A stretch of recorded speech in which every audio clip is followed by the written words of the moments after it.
Australia के मिसाइलें बनेंगे ड्रैगन का काल। अमेरिका और ब्रिटेन की है ये पूरी चाल। भारत ने तैयार किया है ये पूरा मायाजाल। दोस्तों, वो दिन दूर नहीं जब जलनखोर चीन की ऐसी बाट लगाई जाएगी कि वो बाप बाप चिल्लाएगा, मोदी जी के जयकारे लगाएगा। ये सब होगा पीएम मोदी के उस खास सीक्रेट प्लान के तहत जिसकी चचा जिनपिंग को भनक तक नहीं है। आखिर कैसे होगा ये सब, आज मैं आपको बताऊंगा इस वीडियो में।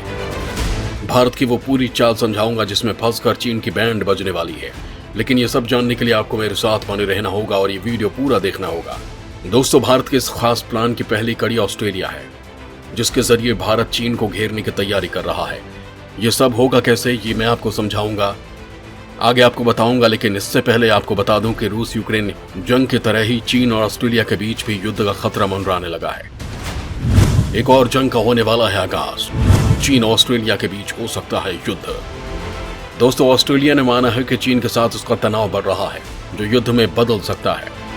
इन सब को देखते हुए ऑस्ट्रेलिया के साथ ऑकस डील करने वाले अमेरिका ने हजारों की तादाद में सैनिक, सतह से सतह पर मार करने वाली मिसाइलें, घातक तोपें, रॉकेट और ड्रोन विमान ऑस्ट्रेलिया भेजा है।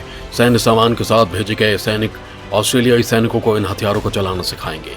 चीन संकट को देखते हुए अमेरिका मरीन फोर्स के 2200 जवान आगामी सितंबर महीने से ऑस्ट्रेलिया के उत्तरी इलाके में रहेंगे। ऑस्ट्रेलिया के डिफेंस फोर्स के मुताबिक ऐसा पहली बार हो रहा है जब अमेरिकी पैदल सेना के 250 जवान भी तैनात किए जा रहे हैं। ये अमेरिकी सैनिकों का जत्था हिंद प्रशांत वाशिंगटन के उस पहल का हिस्सा है जिसके जरिए वो आने वाले सालों में ताइवान पर चीन के आक्रमण के खतरे का जवाब दे सकेगा।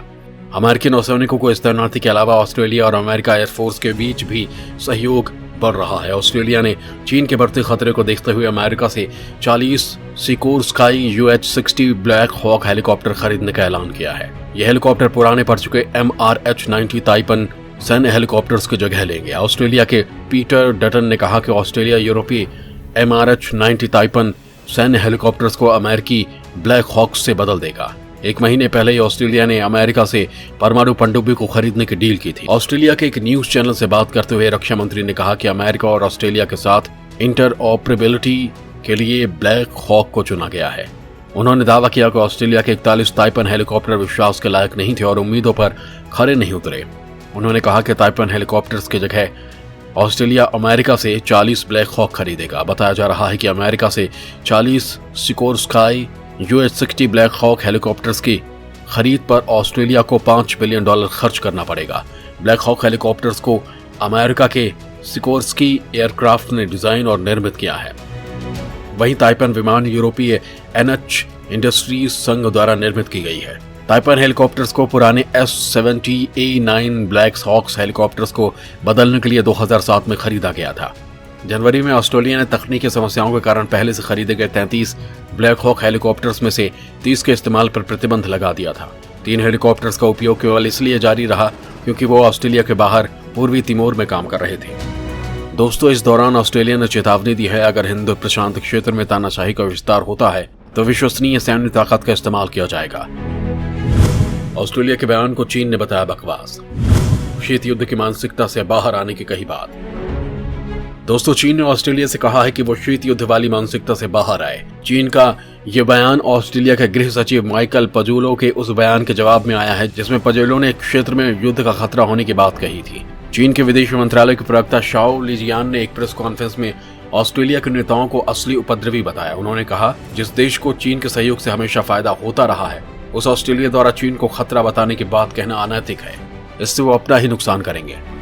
दोस्तों, चीन के इस बयान को लेकर जानकारों को कहना है कि अगर दूसरे देश अपनी सुरक्षा को लेकर बंदोबस्त करते हैं तो चीन कहता है कि ये शीत युद्ध की मानसिकता है। लेकिन चीन खुद जितनी रफ्तार से अपने सेनाओं का आधुनिकीकरण कर रहा है, उसे वो शीत युद्ध की मानसिकता नहीं मानता। ये सच है कि पिछले कुछ सालों में चीन का सैन्य आधुनिकीकरण अभूतपूर्व रहा है। कुछ महीने पहले चीन ने एक साथ 3 नौसैनिक युद्धपोत समुद्र में उतारे हैं, जो हिंद प्रशांत क्षेत्र में एक बड़ा संकेत है। इनमें एक परमाणु क्षमता संपन्न पनडुब्बी, एक लक्ष्य भेदी मिसाइल चला सकने वाला क्रूजर और एक हेलीकॉप्टर कैरियर जहाज शामिल है। इन जहाजों को नौसेना को सौंपने का समारोह चीन के दक्षिणी हाइनान द्वीप पर सान्या शहर नौसैनिक अड्डे के पास पूरे गाजे बाजे के साथ हुआ, जिसमें चीन के राष्ट्रपति शी जिनपिंग ने भी हिस्सा लिया। जानकारों का कहना है कि 3 लड़ाकू जहाजों को एक साथ उतारने का काम पहले किसी देश ने नहीं किया है। मानी हुई बात यह है कि चीन की सैन्य क्षमता बहुत बढ़ती जा रही है। इससे लेकर बाकी देशों को भी उसी तरह तैयारी करनी होगी। इसलिए नहीं कि चीन हमला करने वाला है, बल्कि इसलिए कि संतुलन बना रहे। शायद इसीलिए ऑस्ट्रेलिया जैसे देश, जो आमतौर पर सैनिक क्षमताओं के लिए अमेरिका के भरोसे रहते आए हैं, अपनी जमीन पर बड़ी तैयारियां कर रहे हैं। ऑस्ट्रेलिया ने इसी हफ्ते अपने सैन्य अड्डों के आधुनिकीकरण पर $581 मिलियन खर्च करने का ऐलान किया है। ये धन नॉर्दर्न टेरिटरी में एक हवाई पट्टी को आधुनिक बनाने के अलावा वहां मौजूद ऑस्ट्रेलियाई सैन्य बेस में सुविधाएं बढ़ाने पर खर्च किया जाएगा। नॉर्दर्न टेरिटरी में ही अमेरिका का सैन्य अड्डा भी है, जहां हजारों अमेरिकी सैनिक मौजूद रहते हैं। ऑस्ट्रेलियन एसोसिएटेड प्रेस के मुताबिक डार्विन में ऑस्ट्रेलिया के प्रधानमंत्री स्कॉट मॉरिसन ने कहा कि उनका देश अमेरिका के साथ मिलकर एक आजाद और स्थिर हिंद प्रशांत क्षेत्र के लिए काम करता रहेगा। मॉरिसन ने कहा, अमेरिका और हिंद प्रशांत में अपने पड़ोसियों के साथ सहयोग करते हुए हम ऑस्ट्रेलिया के हितों को बढ़ाते रहेंगे। इसके लिए हम ऑस्ट्रेलिया की सेना पर खासकर उत्तरी ऑस्ट्रेलिया में निवेश करेंगे। इसी का नतीजा है कि ऑस्ट्रेलिया ने चीन के खतरे का मुकाबला करने के लिए अरबों डॉलर के निवेश का प्लान बनाया। ड्रैगन से निपटने के लिए ऑस्ट्रेलिया ने बनाई योजना। नई मिसाइलों के लिए $2.6 अरब करेगा खर्च। दोस्तों, ऑस्ट्रेलिया के रक्षा मंत्री ने ऐलान किया है कि उनका देश डिफेंसिव मिसाइलों को अपग्रेड करने के लिए $2.6 बिलियन खर्च करने जा रहा है। उन्होंने दावा किया कि चीन की आक्रामक नीतियों के कारण इंडो पैसिफिक क्षेत्र में सुरक्षा अधिक चुनौतीपूर्ण हो गई है। इस प्रोजेक्ट के जरिए ऑस्ट्रेलिया के युद्धपोतों और लड़ाकू विमानों पर तैनात मिसाइलों को अपग्रेड किया जाएगा। ऑस्ट्रेलियाई रक्षा मंत्री पीटर डटन ने कहा कि जब आप देखते हैं कि यूक्रेन में क्या हो रहा है, जब आप देखते हैं कि हिंद प्रशांत में संघर्ष के लिए क्या संभावनाएं हैं, तब ये हमारे लिए वास्तविक खतरा नजर आता है। हमें ये देखने की जरूरत है कि हम किसी भी प्रकार की आक्रामकता को कैसे रोकेंगे।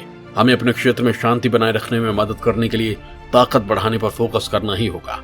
पीटर डटन ने एक बयान में कहा कि joint air to surface stand off missile बढ़ी हुई रेंज के साथ आएंगे। अमेरिका में डिजाइन की गई एक air launch cruise missile stealth तकनीक से लैस है। इतना ही नहीं, ये मिसाइल फायर करने के बाद अपने लक्ष्य को बदलने में सक्षम होगी। इस मिसाइल की मदद से ऑस्ट्रेलियाई लड़ाकू विमान 900 किलोमीटर की दूरी पर लक्ष्य को भेजने में सक्षम होंगे। वहीं नौसेना के लिए नेवल स्ट्राइक मिसाइल की खरीद नॉर्वे से की गई है। ऑस्ट्रेलिया के रक्षा मंत्री ने कहा कि Norwegian design naval strike missile समुद्र की सतह के काफी नजदीक उड़ान भरने में सक्षम है। ये मिसाइल 185 किलोमीटर की दूरी तक मार कर सकती है। ऐसे में इस मिसाइल के ऑस्ट्रेलियाई नौसेना में शामिल होने से युद्धक क्षमता 2 गुनी बढ़ जाएगी। उन्होंने कहा कि ऑस्ट्रेलियाई वायुसेना और नौसेना के लिए खरीदी जाने वाली दोनों मिसाइलों का इस्तेमाल अमेरिकी सेना पहले से ही करती है। ऐसे में इन मिसाइलों के ऑस्ट्रेलियाई सेना में शामिल होने से उनके देश को प्रशांत क्षेत्र में गठबंधन संचालन में योगदान करने में मदद मिलेगी। उन्होंने साफ शब्दों में कहा कि ऑस्ट्रेलिया के अपग्रेडेड मिसाइल प्रोग्राम के पीछे इंडो पैसिफिक में चीन की बढ़ती गतिविधियां जिम्मेदार हैं, क्योंकि दक्षिण चीन सागर के द्वीपों का सैन्यीकरण और पूर्वी चीन सागर में जापानी जल क्षेत्र में चीनी नौसैनिक की बढ़ती उपस्थिति ने ऑस्ट्रेलिया की चिंता बढ़ा दी है। जानकारों का कहना है कि इसे युद्ध की तैयारी नहीं मानना चाहिए, क्योंकि ऑस्ट्रेलिया केवल अपनी रक्षा क्षमताओं को बढ़ाने की कोशिश कर रहा है। उसकी जरूरत इसलिए पड़ रही है क्योंकि हिंद और प्रशांत महासागर को मिलाकर जो बड़ा क्षेत्र बनता है, उसमें सुरक्षा का परिदृश्य बदल रहा है। चीन की सामरिक क्षमताएं और इस क्षेत्र में गतिविधियां बढ़ती जा रही हैं। इसे लेकर नीति निर्माताओं को लगता है कि हमें भी तैयारी करनी चाहिए। हालांकि युद्ध की संभावनाएं बिल्कुल नहीं है। दोस्तों, बता दूं कि बीते 2 से 3 साल में चीन और ऑस्ट्रेलिया के संबंध काफी खराब हुए हैं। दोनों ही देशों की ओर से एक दूसरे के खिलाफ तीखी बयानबाजी हुई है। ऑस्ट्रेलिया ने जापान, अमेरिका और भारत के साथ मिलकर क्वाड नाम से रणनीतिक संगठन में गतिविधियां बढ़ाई हैं, जिसे चीन अपने हितों के खिलाफ देखता है। चीन इस संगठन को लेकर बयान भी देता रहता है। दोस्तों, यहाँ आपको बताना जरूरी है कि चीन के खिलाफ इस संगठन को खड़ा करने में भारत की बड़ी भूमिका रही है। दरअसल हिंद महासागर में चीन के बढ़ते हुए कदम को देखते हुए भारत ने ये चौकड़ी तैयार की है, जिससे कि ड्रैगन के बढ़ते हुए कदम को रोका जा सके और उसे बेड़ियों में जकड़ा जा सके। दोस्तों, कहने में गुरेज नहीं कि पीएम मोदी ने चीन को घेरने के लिए तगड़ा चक्रव्यूह तैयार किया है, जिसमें फंसकर वो फड़फड़ा रहा है, चिल्ला रहा है, लेकिन पीएम मोदी की इस बिसात के आगे उसकी एक नहीं चल रही है।